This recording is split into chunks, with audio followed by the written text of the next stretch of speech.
Legacy Center.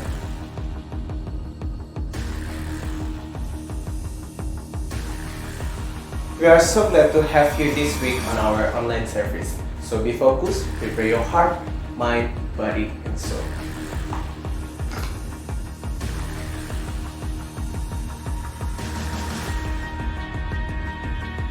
So guys, sebelum kita mulai ibadah kita, mari sama-sama bersungguh-sungguh kita baca Mazmur 91.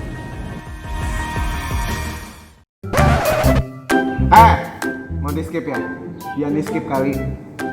So, without any further ado, kita sama-sama online service. This is Legacy Center. Dalam lindungan Allah, orang yang duduk dalam lindungan yang maha tinggi dan bermalam dalam naungan yang maha kuasa akan berkata kepada Tuhan, tempat perlindunganku dan kubu pertahananku, Allahku yang kupercayai.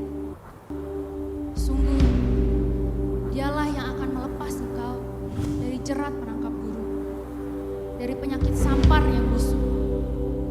Dengan kepaknya, Ia akan menundungi engkau. Di bawah sayapnya, engkau akan berlindung. Kesetiaannya ialah perisai dan pagar tembok. Engkau tak usah takut terhadap kedahsyatan malam, terhadap panah yang terbang di waktu siang, terhadap penyakit sampar yang berjalan di dalam gelap, terhadap penyakit menular yang mengamuk di waktu petang. Walau 1000 orang rebah di sisimu dan 10.000 di sebelah kananmu, tetapi itu tidak akan menimpamu. Kau hanya menontonnya dengan matamu sendiri dan melihat pembalasan terhadap orang-orang fasik. Sebab Tuhan, Dialah tempat perlindunganmu, yang maha tinggi telah kau buat tempat perteduhanmu. Malapetaka tidak akan menimpa kamu, dan tulah tidak akan mendekat kepada kemahmu. Sebab malaikat-malaikatnya akan diperintahkannya kepadamu untuk menjaga engkau di segala jalanmu. Mereka akan menantang engkau di atas tangannya, supaya kakimu jangan terantuk kepada batu. Singa dan ular teguh akan kau langkahi. Engkau akan menginjak anak singa dan ular naga. Sungguh, hatinya melekat kepadaku, maka aku akan meluputkannya. Aku akan membentenginya, sebab ia mengenal namaku. Bila ia berseru kepadaku, aku akan menjawab. Aku akan menyertai dia dalam kesusahan. Aku akan meluputkannya dan memuliakannya. Dengan panjang umur akan kukenyangkan dia, dan akan kuperlihatkan kepadanya keselamatan daripadaku.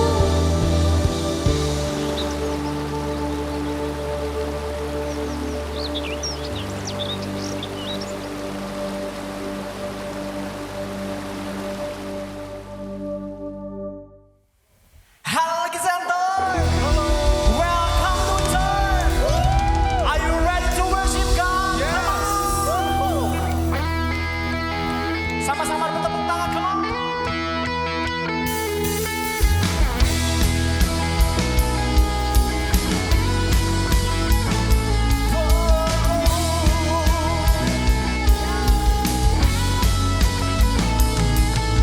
Satu nama yang besar, hanyalah namamu Tuhan. Gunung batu kekuatan, hanyalah namamu Tuhan. Tak terbatas kuasamu Tuhan. Ajaib, ajaib hebat, Raja perkasa. Kami bawa pujian, nyanyian kemenangan. Masuki gerbangmu, hati kami bersuka. Tangan kau diterangkan, sorakan kemenangan. Terpujilah namamu Yesus Raja. Segala raja yang percaya katakan haleluya. Katakan satu nama, come on. Satu nama yang besar, hanyalah nama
nyanyian kemenangan, masuki gerbangmu, hati kami bersuka.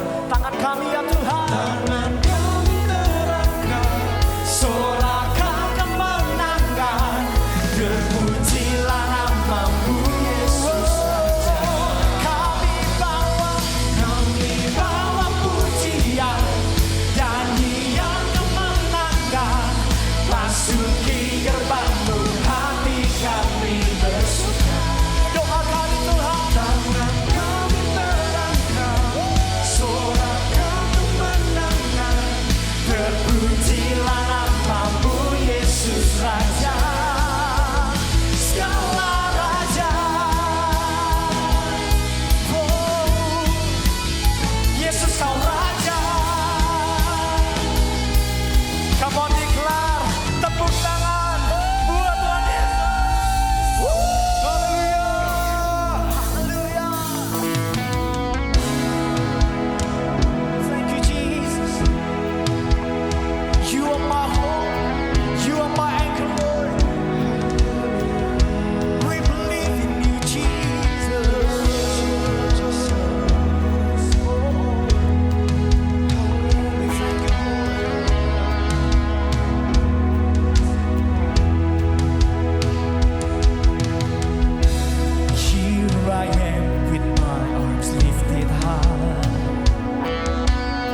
atas bangsa kami. Tuhan melakukan semua indah pada waktunya buat bangsa kami. Kami angkat kedua tangan kami hari ini Tuhan Yesus. Kami berdoa buat bangsa kami. Kami berdoa buat setiap keadaan yang Tuhan boleh jadikan atas bangsa kami. Dan hari ini kami mau bilang itu semuanya baik. Itunya semua baik. Kami angkat kedua tangan kami buat pemerintah kami, buat presiden kami, buat pemerintah setiap daerah. Karena kami tahu Tuhan Yesus, visinya Tuhan sudah Tuhan tetapkan atas pemerintah kami. Dan mereka akan melakukan itu semua. Dan kami semakin kenal Kristus lewat pemerintah kami. Kami angkat kedua tangan kami juga Tuhan. Kami berdoa, kami berterima kasih. Kami ada di wadah ini, kami bertumbuh. Kami kenal Kristus buat kehidupan kami. Kami bisa bawa Kristus dalam kehidupan kami sehari-hari. Karena kami kenal wadah gereja kami. Lewat wadah gereja ini Tuhan Yesus, akan banyak orang kenal sama Tuhan Yesus. Akan banyak orang datang, beribu-ribu datang cuma mau sembah Tuhan Yesus lewat wadah ini. Kami angkat kedua tangan kami sekali lagi. Kami berdoa buat pemimpin rohani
Shalom, Legacy Center. Apa kabarnya?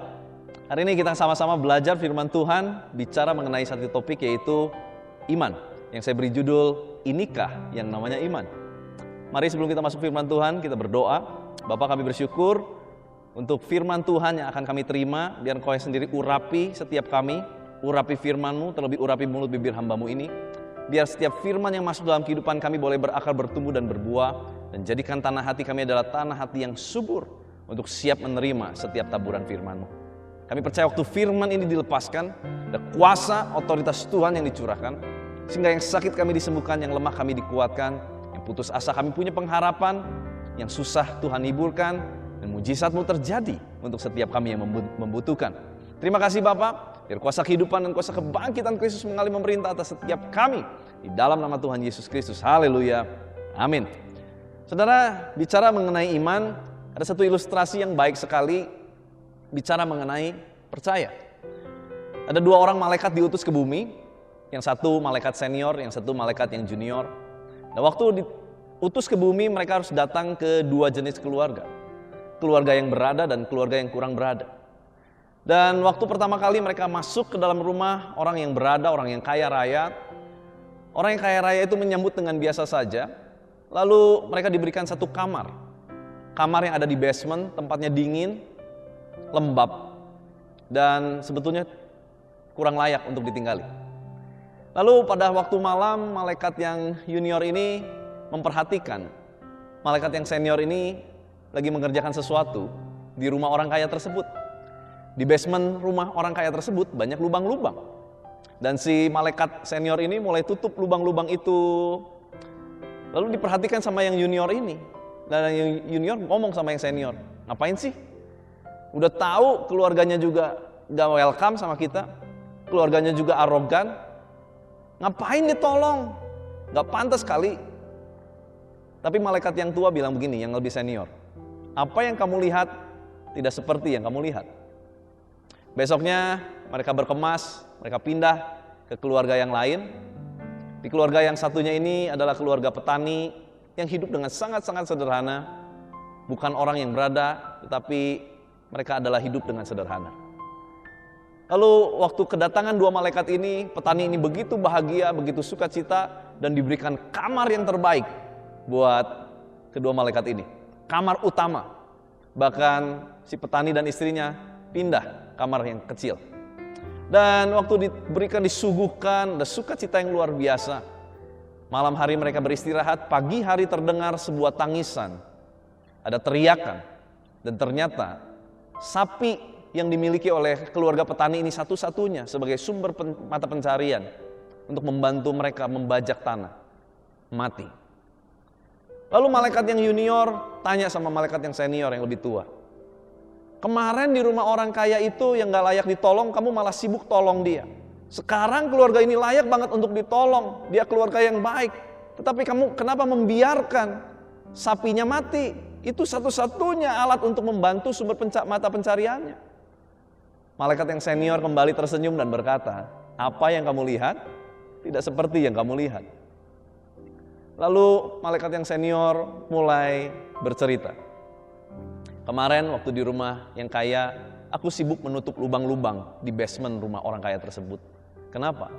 Karena di lubang-lubang itu ternyata ada satu akses untuk masuk ke dalam satu ruangan yang pernah dibangun oleh pemilik rumah sebelumnya. Dan di dalamnya terdapat banyak sekali harta benda. Aku tidak mau orang kaya yang arogan ini punya akses ke situ. Makanya aku tutup. Jangan sampai nanti dia lebih arogan lagi hidupnya. Tetapi keluarga yang gak punya apa-apa ini, sapinya meninggal, sapinya mati. Kenapa? Karena sebetulnya semalam malaikat maut datang mau mencabut nyawa istri dari si petani itu. Tetapi aku cegah dan aku gantikan dengan sapi ini. Maka dari itu istrinya luput dari malaikat maut. Saudara, terkadang apa yang kita lihat tidak seperti apa yang kita lihat. Tetapi kalau kita punya rasa percaya sama Tuhan, kita akan dapat melihat hal-hal yang tidak bisa dilihat oleh mata jasmani kita. Karena kita percaya pakai hati, bukan pakai mata. Nah, hari ini kita belajar apa sih iman sebetulnya. Ibrani 11 ayat 1, iman adalah dasar dari segala sesuatu yang kita harapkan dan bukti dari segala sesuatu yang tidak kita lihat. Ini adalah dasar dari kata iman yang kita harus mengerti. Tetapi kita pun sebetulnya kurang jelas. Satu kali Tuhan mewahyukan hal ini kepada saya. Dan Tuhan bilang gini, Van, coba kamu ganti kata iman dengan kata Kristus. Kamu akan dapat satu pewahyuan. Mari kita baca lagi ayat ini, Ibrani 11 ayat 1. Iman kita ganti dengan kata Kristus. Kristus adalah dasar dari segala sesuatu yang kita harapkan. Setuju saudara? Yesus Kristus adalah dasar pengharapan orang Kristen, orang percaya. Tanpa Kristus, maka kepercayaan kita adalah sia-sia. Sebab Kristuslah satu-satunya jalan keselamatan dan hidup. Barang siapa percaya kepada Dia, beroleh selamat.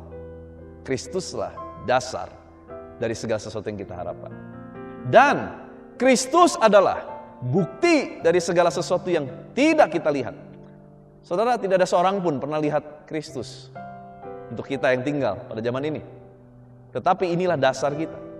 Dan inilah bukti kita bahwa Yesus pernah lahir, Yesus pernah mati, dan Yesus pernah naik ke sorga. Dan sekarang sedang mempersiapkan tempat untuk Anda dan saya. Yesus adalah bukti nyata. Yesus adalah dasar orang percaya. Jadi sebetulnya iman itu bicara mengenai Yesus. Makanya saudara tidak akan pernah ketemu kata iman di perjanjian lama. Kalau saudara masukin kata search-nya iman dalam Alkitab terjemahan baru bahasa Indonesia, perjanjian lama tidak akan pernah mencatat kata iman. Kata percaya banyak, tetapi kata iman nggak ada. Kata iman baru muncul di perjanjian baru. Kenapa? Karena iman itu bicara mengenai Yesus. Dan kalau kita lihat di kitab Galatia pun dicatat, sekarang iman telah datang. Seolah-olah iman itu bukan lagi satu kata, tetapi satu pribadi, yaitu bicara mengenai Yesus. Nah, kalau kita gali kata iman dari kata Yunani pistis, itu artinya adalah segala pengharapan. Segala pengharapan yang kita gantung hanya untuk kepentingan Kristus. That is faith, itulah iman. Maka dari itu kita perlu mengerti, iman itu berbeda dengan yang katanya percaya. Kenapa? Karena menurut saya, kalau kita mengacu kepada kata dasar iman ini, orang bisa percaya tanpa iman. Tetapi orang yang mengaku beriman, dasarnya pasti percaya. Saya ulang saudara ya. Orang bisa percaya tanpa iman. Setuju ya? Percaya nggak? Kalau saya minum air putih, akan meredakan saya punya dahaga. Percaya ya? Kenapa? Karena udah banyak orang membuktikan. Jadi itu cukup percaya, sekalipun belum saya lakukan. Percaya nggak api itu panas? Pasti percaya, kenapa? Karena banyak yang membuktikan, waktu dipegang api panas. Kita bisa percaya, sekalipun hal-hal seperti itu tidak ada hubungan dengan Kristus. Tetapi kita nggak bisa bilang, saya beriman kalau api itu panas. Kenapa? Karena nggak ada hubungan sama Kristus, saudara. Maka dari itu kalau kita mengerti ini, iman itu fokusnya adalah Yesus. Jadi kalau saudara mau bicara mengenai iman, saudara harus punya dulu fokus yang pertama. Apakah kepercayaan kita itu kepada Yesus, kepentingan Kristus, atau kepentingan pribadi kita? Kalau kepentingan pribadi kita nggak bisa bilang itu iman. Tetapi itu ingin, saudara. Iman ujungnya adalah untuk Kristus. Nah, bedanya iman di perjanjian lama dan perjanjian baru apa sih? Kan di perjanjian lama terjemahan baru nggak pernah dicatat kata iman, tapi kata percaya banyak.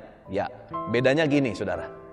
Iman orang-orang di perjanjian lama itu baru dicatat di perjanjian baru di kitab Ibrani terutama pasal 11. Karena iman Abraham, karena iman pokoknya semua pahlawan-pahlawan iman di perjanjian lama itu dicatat kembali di perjanjian baru. Karena iman. Bedanya apa iman perjanjian lama dan perjanjian baru? Bedanya gini saudara. Mereka yang dikatakan beriman pada perjanjian lama bukan cuma percaya saudara ya, beriman.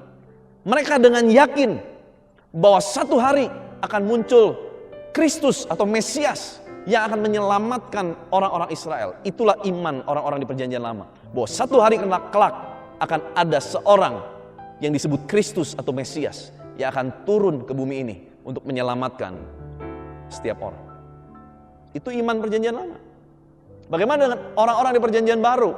Bagaimana dengan kita yang sudah tahu perjanjian baru?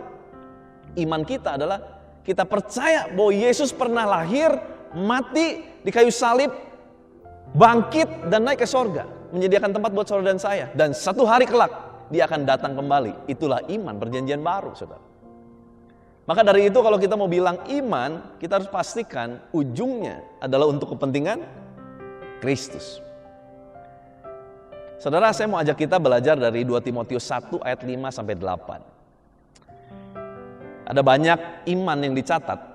Iman wanita atau ibu dari Sirofenisia, iman seorang perwira, iman wanita pendarahan, ya. Banyak pahlawan-pahlawan iman. Tapi kita mau belajar justru dari seorang bernama Timotius.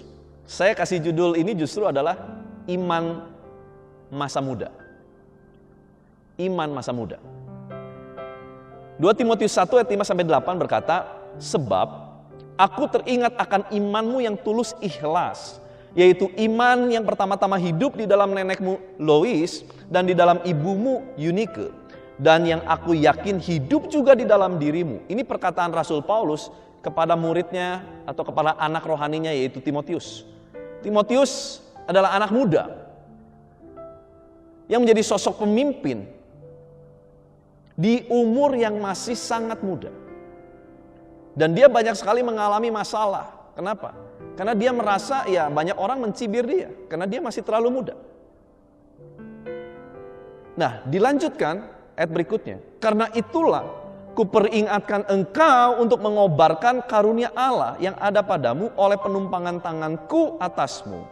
Sebab Allah memberikan kepada kita bukan roh ketakutan, melainkan roh yang membangkitkan kekuatan, kasih, dan ketertiban.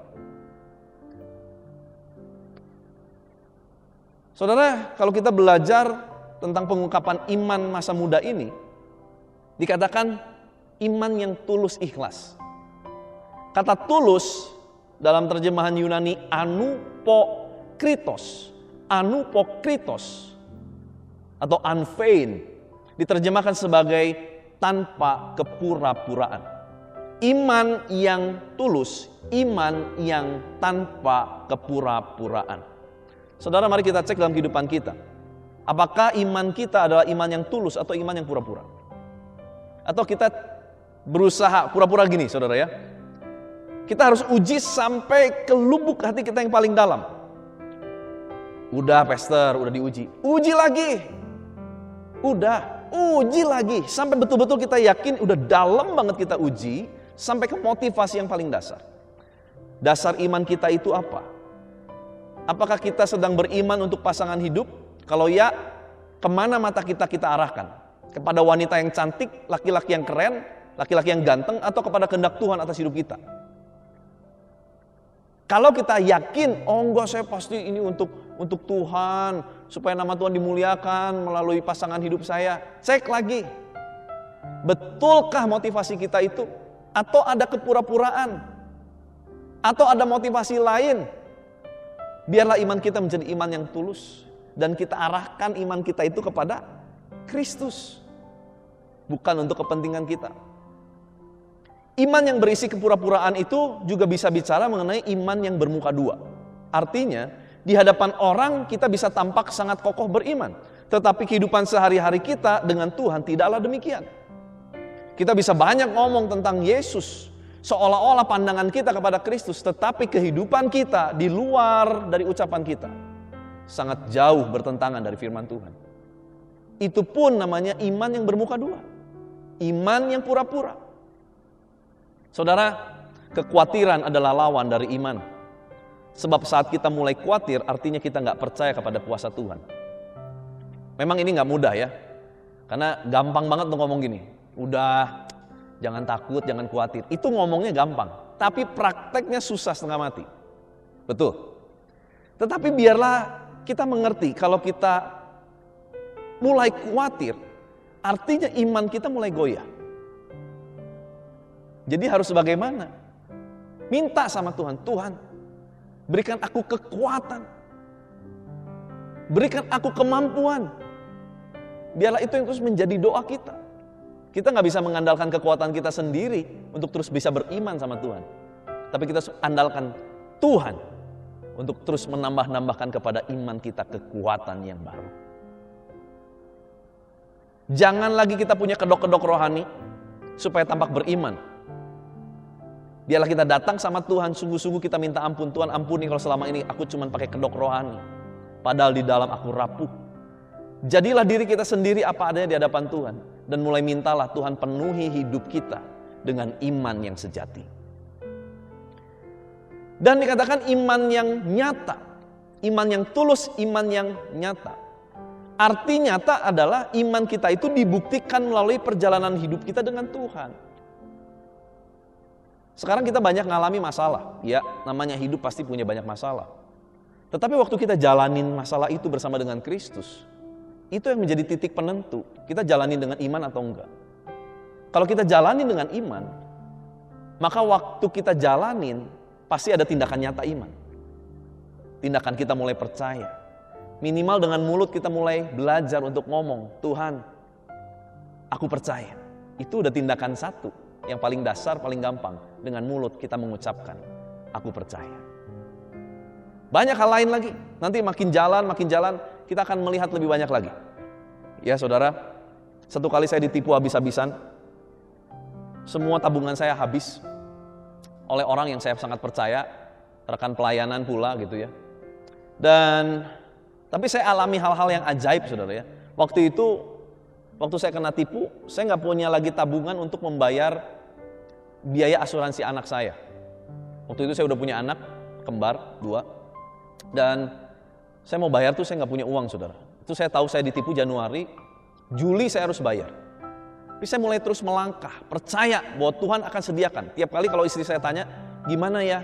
Tenang, Tuhan sediakan. Itu langkah pertama iman. Itu langkah yang paling gampang. Mulai dengan mulut kita percaya, dengan mulut kita ucapkan. Saudara, apa yang terjadi? Bulan Juni, tiba-tiba ada seorang hamba Tuhan datang dan dia kasih saya sebuah amplop dan dia berkata begini, ini berkat buat anak-anak ya. Sampai dia ulang 2 kali. Saya bilang, enggak, thank you, cukup, saya cukup. Tapi dia sekali lagi bilang, enggak, Tuhan suruh, ini buat anak-anak ya. Saya terima. Saudara, mengejutkan sekali waktu saya pulang, saya buka, jumlahnya adalah persis sama seperti biaya asuransi di bulan Juli yang jatuh tempo yang saya harus bayarkan untuk anak saya. Bukankah dia Allah yang ajaib? Dan iman yang nyata selalu ditunjukkan dengan perbuatan yang nyata. Saudara, mari iman kita jangan cuma ngomong, bukan cuma jago ngomong, tetapi kita ngalamin iman bersama dengan Tuhan, perjalanan iman. Nah, apa bedanya iman dan nekat? Bedanya gini, kalau iman harus diarahkannya untuk Kristus, dan kita sebelum melangkah kita dengar instruksi dari Roh Kudus, rema. Itu baru iman saudara. Kalau nekat, kita nggak dengar pokoknya asal apa yang gua mau gua lakuin, itu nekat. Belum tentu itu dari Tuhan, dia paksa dia kerjakan. Yang penting ini buat Tuhan, nanti dulu. Betul itu buat Tuhan, tetapi apakah Tuhan suruh atau tidak? Apakah kita sudah dapat remanya, instruksinya atau belum? Kalau belum, itu namanya nekat, saudara. Mari kita bijaksana. Mari kita bijaksana. Bukan cuma iman yang nekat, tetapi iman yang sejati, yang sesuai dengan rema firman Tuhan. Bentuk aplikasi iman dalam hidup sehari-hari itu gimana sih, Pastor? Oke, sederhana. Iman itu dimulai dari langkah awal, yaitu sebuah tindakan. Karena iman tanpa tindakan adalah kosong. Dengan kita belajar memperkatakan, itu adalah bukti iman. Sebab iman itu harus dibuktikan. Nah, langkahnya begini saudara. Pertama, berdoa supaya benar-benar iman kita terarah kepada Kristus. Arahkan pandangan kita, harapan kita hanya kepada Yesus. Itu dasarnya. Kalau harapan kita udah setengah-setengah, kita nggak bisa bilang itu iman. Karena dasar iman orang percaya adalah Kristus. Yang kedua, melangkah dengan sebuah tindakan iman. Lewat perkataan, lewat perbuatan. Misalkan kita dapat bahwa di masa kekeringan kita harus menabur. Kita dapat rema, nabur. Nah, kita mulai nabur, jangan ikut-ikutan orang. Kalau kita cuma ikut-ikutan orang, itu kita nggak berjalan dengan iman. Kita harus dapat nih, oh ini timingnya, nabur. Nah kalau udah tahu timingnya, tanya juga apa yang harus ditabur Tuhan. Kita bisa tabur tenaga, skill, waktu, dana, apapun sebetulnya kita banyak bisa kita tabur. Jadi taburan kita tidak terbatas kepada 1-2 hal. Nah setelah kita mulai menabur, kita tanya berapa besar yang harus kita tabur. Itu semua harus kembali kepada Kristus. Sebab ini untuk kepentingan Kristus, bukan untuk kepentingan saya, bukan kepentingan saudara, tetapi kepentingan Allah. Yang ketiga, terus lakukan dengan konsisten. Sekalipun belum terjadi, terus kerjakan. 3 hal sederhana. Kalau kita mau mulai melangkah dengan iman, sampai iman itu terjadi dalam kehidupan Anda dan saya. Izinkan saya tutup dengan sebuah kesaksian iman saya. Saudara, saya punya 2 anak kembar dan saya punya 1 anak laki-laki. Sebetulnya sebelum anak yang nomor 3 yang laki-laki ini ada 1 anak yang keguguran, saudara. Dan jadi setelah saya dapat 2 anak kembar, istri saya sempat mengandung 2 bulan tapi keguguran. Dan waktu sudah keguguran itu, sebetulnya kita udah gak berharap punya anak lagi. Karena umur istri saya terus bertambah, dan itu juga menjadi satu pertimbangan. Baik secara finansial pun jadi pertimbangan. Nah, tapi waktu itu saya ngobrol, saya sepakat sama istri. Pokoknya kalau kita dapat anak lagi, kita minta laki-laki ya. Karena yang 2 perempuan ini udah cukup. Oke, kita sepakat, kita mulai berdoa. Singkat cerita, tiba-tiba Tuhan kasih anak ketiga. Anak keempat ya, karena yang ketiga keguguran. Anak yang keempat. Dan waktu anak yang keempat ini kita dakdikduk, saudara. Kenapa? Karena saya pikir gini, waduh, kalau perempuan lagi gawat nih. 3 anak perempuan, banyak banget perempuannya gitu kan. Terus nanti gimana ya? Gimana pun juga, saya punya kerinduan. Sebagai garis keturunan imam, saya harus punya penerus, yaitu imam juga, seorang anak laki-laki. Aduh, gimana ya? Nah, ini mulai nih, ketar-ketir, saudara. Tapi kan kita udah doa lagi, bahwa kita minta kalau gak anak laki, jangan. Tapi ya gimana ya kalau ternyata perempuan, apalagi di garis keturunan saya, adik kakak perempuan 4, saya laki sendiri. Waduh, itu udah makin makin bimbang. Takut nih kalau sampai apa yang diimani nggak jadi gitu ya. Itu udah makin bimbang. Lalu saya bilang gini, Tuhan, kalau ini laki-laki saya serahin buat Tuhan. Waduh, dengar gitu istri saya nggak terima. Istri saya bilang gini, enak aja ngomong. Saya tahu banget hidup jadi hamba Tuhan itu nggak gampang. Ya karena dia lihat saya, saudara ya. Dia lihat hidup jadi hamba Tuhan kan apa-apa juga diomongin gitu kan. Wah nggak bisa, kasihan nanti anak kita. Udah pokoknya saya dapat dari Tuhan, ini harus jadi garis keturunan imam. Dia harus jadi penerus. Wah nggak bisa. Ya terserah lah, nanti Tuhan juga ngomong sendiri sama kamu, saya bilang.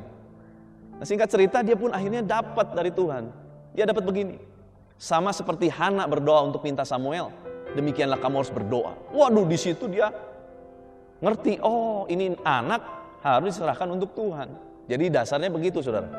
Nah waktu kita udah doa sama-sama, nah kita harus mulai percaya, melangkah. Kita mulai perkatakan, mulai do action. Apa actionnya? Tadi sepakat udah, do action sekarang ya. Dapat dari Tuhan udah, do action nih melangkah. Kita mulai cari nama anak laki. Nah kita mulai carilah nama anak, lalu kita mulai perkatakan, anak ini namanya ini gitu loh. Nah waktu udah diperkatakan terus, orang tanya, gimana? Anaknya laki perempuan? Kita mulai berkata laki, karena kita udah dapat gitu ya. Kita melangkah dengan iman, kita ucapkan. Padahal hasil USG-nya baru keluar nanti kan, umur kehamilan 5 bulan, baru bisa dipastikan laki perempuan. Tapi kita udah berkata terus dari bulan ketiga, bulan keempat, laki. Dan itu harus konsisten. Percaya dengan iman, konsisten. Kita kasih nama dia adalah Ethaniel, Lemuel. Kenapa? Dari arti namanya, saya sama istri sebagai orang tua berharap anak ini menjadi anak yang kuat untuk menjalani panggilannya. Sebab dialah karunia dari Allah. Dan perjalanan iman itu selalu dimulai dari hal-hal sederhana, saudara. Dan saya berdoa, mulai dari hari ini, saudara mulai mengalami perjalanan iman bersama dengan Tuhan. Semakin hari, semakin kuat, semakin kuat, semakin kuat. Firman Tuhan selesai, mari kita tutup di dalam doa. Bapak, kami bersyukur untuk firman yang kami boleh terima, meteraikan oleh kuasa darah-Mu yang kudus ini. Tambahkan kepada setiap kami iman yang kuat Tuhan. Iman masa muda, iman yang tulus, tidak mendua. Iman yang sungguh-sungguh terarah kepada Kristus dan hanya untuk kepentingan Kristus. Tuhan, biar luruskan kembali setiap motivasi kami. Menjadi motivasi yang murni, yang berkenan. Sehingga kami betul-betul bisa melangkah persis seperti apa yang Tuhan mau untuk kami kerjakan di dalam kehidupan ini. Izinkan kami terus berada di dalam master plan-Mu Tuhan. Supaya kehidupan kami menjadi kehidupan yang efektif, kehidupan yang berkenan, yang sempurna di hadapan Tuhan, mencapai pertumbuhan yang penuh.